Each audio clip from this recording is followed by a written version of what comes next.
నీకు దమ్ము ధైర్యం ఉంటే ఆలయాల వద్ద వైన్స్ పర్మిషన్ ఇచ్చినటువంటి ప్రభుత్వాలపైన ప్రశ్నించే దమ్ము నీకుందా? డెఫినెట్లీ బాయ్. ఇక్కడ ఒకటి మనం అర్థం చేసుకుంటే టెంపుల్ ప్రామిసెస్ లో 1 కిలోమీటర్ రేడియస్ లో వైన్ షాప్ ఉంటది అని చెప్పేసి మనం మాట్లాడతాం.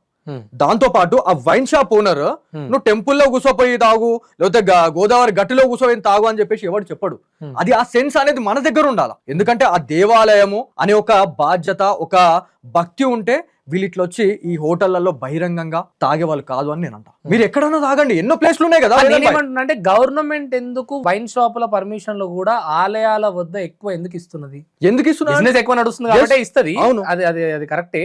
కానీ నాకు ప్రశ్న ఏంటంటే మరి వాళ్ళకు కూడా ప్రశ్నించు, మా హిందూ ఆలయాల దగ్గర వైన్ షాపులు పెట్టకండి అని కూడా ప్రశ్నించే గొంతు మీది కాదా అని అడుగుతున్నారు. ఖచ్చితంగా నేను అడుగుతున్నాను. నేను దానికి కూడా నేను సమాధానం చెప్తా. టెండర్స్ ఏవైతే ఇప్పుడు వాళ్ళు దక్కించుకున్న తర్వాత గవర్నమెంట్ ఇచ్చినటువంటి ఆ స్వేచ్ఛ మాకు ఇది అని చెప్పి చెప్తా ఉన్నారు. సోయం మనకు ఉండాలి, అది ఆ సోయం మనకు ఉండాలా. అక్కడ నుంచి ఆ మందు బాటిల్ తీసుకొని సైలెంట్ గా వాళ్ళు పడేసి ఉంటే ఈ వీడియో ఇంత దూరం రాకపోతుండే, ఇంత పంచాయతీ కాకపోతుండే అనేది నీ వాదన, రైట్? వాళ్ళకి నేను ఒక మాట చెప్పాను, ఇంకొకసారి బాసరలో ఇట్లాంటిది జరగకూడదు అని చెప్పేసి చెప్పిన టైంలో వాళ్ళు ఏమన్నారంటే, నాకు మా బాసరలో మేము ఏమన్నా చేస్తాం, నువ్వు ఎవడివి అని చెప్పి నాకు అంటా ఉన్నారు వాళ్ళు.